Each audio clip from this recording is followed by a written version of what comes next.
దేశంలో ఉత్పత్తి చేసే దాంట్లో 40% బల్క్ డ్రగ్స్ ఓన్లీ హైదరాబాద్ నగరం నుంచే ఈరోజు మనం అందిస్తున్నాము అని అంటే ఇది ఒక గొప్ప విజయం. మన ప్రపంచాన్ని పట్టి ఒక చావు భయాన్ని ప్రపంచానికే కల్పించిన కోవిడ్ వ్యాక్సిన్లో అవుట్ ఆఫ్ 4 కోవిడ్ వ్యాక్సిన్స్ని 3 వ్యాక్సిన్లు మన ప్రాంతం నుంచి జినోమ్ వ్యాలీ నుంచి తెలంగాణ రాష్ట్రం నుంచి హైదరాబాద్ నగరం నుంచి ప్రపంచానికి అందించడం అంటే ఈరోజు ప్రపంచమే మన వైపు తిరిగి చూసే విధంగా ఈరోజు ఫార్మా రంగంలో మనం రాణించడం జరిగింది. సిలికాన్ వ్యాలీలో ఐటీ ప్రపంచ దిగ్గజాలైన ఐటీ కంపెనీలు ఈరోజు నడుస్తున్నాయంటే ఆ కంపెనీల సీఈఓలు మన ప్రాంతంలో చదువుకున్న వాళ్ళు. ఈరోజు వరల్డ్ బ్యాంక్ చైర్మన్ సిఎండిగా ఉండే Ajay Banga studied in Hyderabad public school. Satya Nadella Hyderabad student, Shantanu Narayan Hyderabad student, Premji Vasu Hyderabad student, Hyderabad public school students. ఈరోజు పెద్ద పెద్ద గ్లోబల్ కంపెనీలకు సీఈఓలుగా మన దగ్గర చదువుకున్న విద్యార్థులు ఈరోజు ప్రపంచంలోనే గొప్ప కంపెనీలకు ఈరోజు సీఈఓలుగా రాణించారు. ఇది ఒక గొప్ప సక్సెస్ స్టోరీ హైదరాబాద్ నగరానికి ఉన్నది, తెలంగాణ రాష్ట్రానికి. అందుకే ఆ సక్సెస్ స్టోరీని ముందుకు తీసుకెళ్ళాలి. ప్రపంచంతో పోటీ పడే విధంగా మన రాష్ట్రాన్ని తీర్చిదిద్దాలి.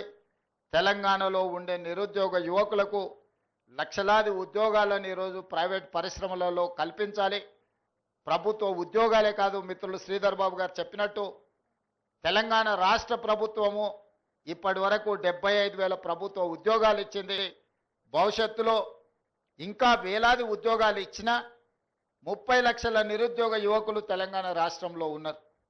మరి వాళ్ళందరికీ ఉద్యోగ ఉపాధి అవకాశాలు కల్పించాలంటే ప్రైవేట్ రంగంలో పెట్టుబడులను ఆకర్షించాలి. ప్రైవేట్ రంగంలోనే ఇవాళ ఐఏఎస్ ఆఫీసర్కి వచ్చే జీతం 2.5-3 లక్షల రూపాయలు.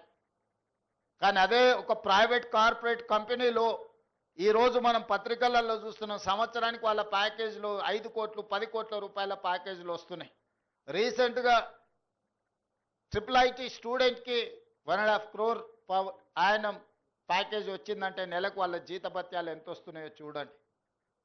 సో అందుకే తెలంగాణ నిరుద్యోగ యువకులకు ప్రభుత్వ ఉద్యోగాలతో పాటు ప్రైవేటు రంగంలో అంది వచ్చే అవకాశాలను ఈరోజు అందిపుచ్చుకోవాలి. 100 సంవత్సరాల పైగా చరిత్ర కలిగిన ఉస్మానియా యూనివర్సిటీని ఈరోజు పునరుద్ధరించడం ద్వారా పెద్ద యూనివర్సిటీలతో మనం పోటీ పడే విధంగా మన ఎడ్యుకేషన్ ఇన్స్టిట్యూషన్స్ని ఈరోజు అభివృద్ధి చేయాలనుకుంటున్నాం.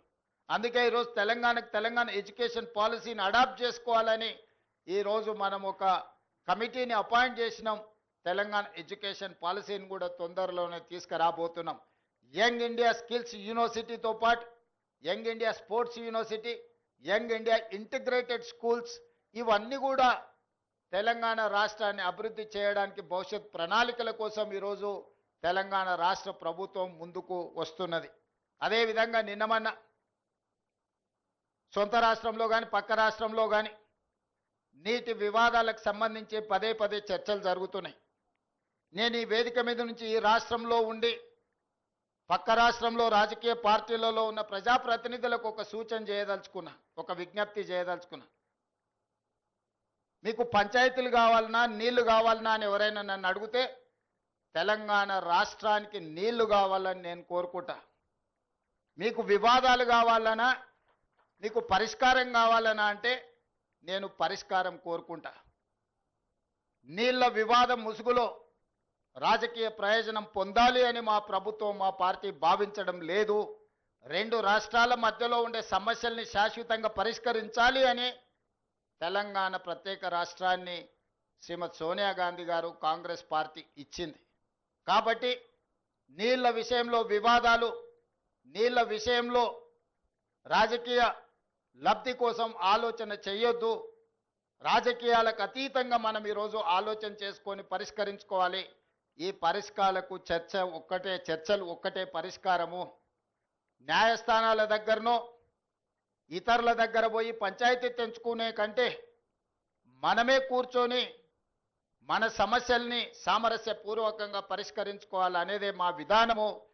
పక్క రాష్ట్ర ముఖ్యమంత్రి గారికి నేను విజ్ఞప్తి చేస్తున్నా, కృష్ణా నదిలో ఉన్న మా పాలమూరు రంగారెడ్డి ఎత్తిపోతలు కావచ్చు, మా కల్వకుర్తి లిఫ్ట్ ఇరిగేషన్ కావచ్చు, మా డిండి ప్రాజెక్టు కావచ్చు, మా ఎస్ఎల్బిసి భీమా నెట్టంపాడు ప్రాజెక్టులు కావచ్చు, ఉమ్మడి రాష్ట్రంలోనే మంజూరైన ప్రాజెక్టులు. వీటి అనుమతులకు మీరు అడ్డంకి పెట్టకండి, వీటి అనుమతులకు మాకు సహకరించండి.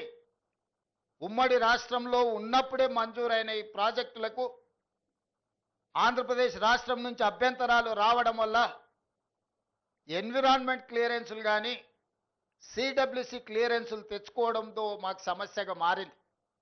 ఇవి రాకపోవడం వల్ల మాకు రావాల్సిన బ్యాంకులో నుంచి రుణాలు కానీ కేంద్ర ప్రభుత్వం అందించాల్సిన సహాయం కానీ యాక్సిలరేటెడ్ ఇరిగేషన్ బెనిఫిషియరీ ప్రోగ్రాంలో కేంద్ర ప్రభుత్వం 60% నిధులు ఇవ్వడానికి అవకాశం ఉన్న ప్రాజెక్టులు మాకు రావడం లేదు. దాంతో మాకు తీరని ఆర్థిక భారం మా రాష్ట్రం మీద పడుతుంది. ఇవన్నీ కూడా మీరు సహకరించండి. మీకేమైనా సమస్యలు ఉంటే కూడా మేము సానుకూలంగా ఆలోచన చేస్తాం. మేము వివాదం కోరుకోవడం లేదు. నేను మరొక్కసారి ఈ వేదిక మీద నుంచి చెప్పదలుచుకున్నా. నేను శాశ్వత పరిష్కారాన్ని కోరుకుంటున్నా. ఇది రాజకీయ ప్రయోజనం కాదు, ప్రజల ప్రయోజనము, రైతుల ప్రయోజనము, పెట్టుబడిదారుల ప్రయోజనము. ఇంతకుముందే మిత్రులు శ్రీధర్ బాబు గారు వస్తూ చెప్తున్నారు, మనం డేటా సెంటర్స్ని అత్యధికంగా ఈ ప్రాంతంలో అడుగుతా ఉన్నారు. డేటా సెంటర్స్ని ఇక్కడ పెట్టాలి అని అంటే విద్యుత్తుతో పాటు నీరు కూడా అవసరము అని. మరి కృష్ణానది నుంచి నీటిని తరలించాలన్నా యాదాద్రి పవర్ ప్రాజెక్టు నుంచి మనము పవర్ కనెక్షన్స్ తీసుకోవాలన్నా ఈరోజు తెలంగాణ రాష్ట్రానికి పోర్టు లేదు. దేశంలో ఏకైక రాష్ట్రం పోర్టు లేని రాష్ట్రం తెలంగాణ రాష్ట్రం. మరి ఈరోజు పోర్ట్ కనెక్టివిటీ ఉంటేనే మ్యానుఫ్యాక్చరింగ్ యూనిట్ ఇండస్ట్రీస్ వస్తాయి. దానికి అందుకే మచిలీపట్నం పోర్ట్కి డైరెక్ట్గా భారత్ ఫ్యూచర్ సిటీ నుంచి 12 lane express highway with controlled access with railway కనెక్టివిటీతో ఈరోజు కేంద్ర ప్రభుత్వం నుంచి మనం అనుమతులు అడిగినాం. ఇలాంటి అభివృద్ధి జరగాలంటే పక్క రాష్ట్రంతో కూడా మనకు సయోధ్య ఉండాలి, పక్క రాష్ట్ర సహకారం కూడా ఉండాలి.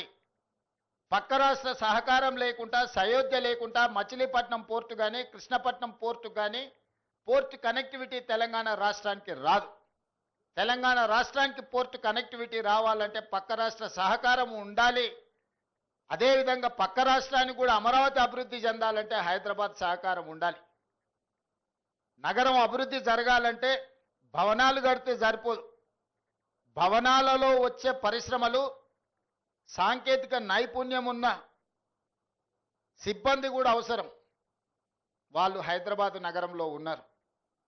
అందుకే రెండు రాష్ట్రాలు ఇచ్చిపుచ్చుకునే ధోరణిలో ముందుకు వెళ్ళాలి. పక్క రాష్ట్రంతో తప్పకుండా చర్చలు కొనసాగుతాయి. పక్క రాష్ట్రాలతో వివాదాలు పెట్టుకోవాలన్న ఆలోచన మాకు లేదు. అది కర్ణాటక అయినా, మహారాష్ట్ర అయినా, ఆంధ్రప్రదేశ్ అయినా, తమిళనాడు అయినా, పక్కనుండే రాష్ట్రాలతో వివాదాలు మేము కోరుకోవడం లేదు. పక్కనున్న రాష్ట్రాలతో ఉన్న సమస్యల్ని చర్చల ద్వారా శాశ్వతంగా పరిష్కరించాలని కోరుకుంటున్నాము. పక్క రాష్ట్రాలను కూడా ఒక అడుగు ముందుకు వేయండి. మీరు సానుకూలంగా ఒక అడుగు ముందుకు వేస్తే 10 అడుగులు ముందుకు వేసే తత్వం తెలంగాణ ప్రజలలో, తెలంగాణ రక్తంలో ఉన్నది. సంపూర్ణంగా మేము సమస్యల పరిష్కారం కోసం ముందుకు వస్తామని తెలియజేస్తూ మరొక్కసారి పరిశ్రమ స్థాపించిన యంగ్ ఎంటర్‌ప్రెన్యూర్స్ని ఈరోజు నేను మనస్ఫూర్తిగా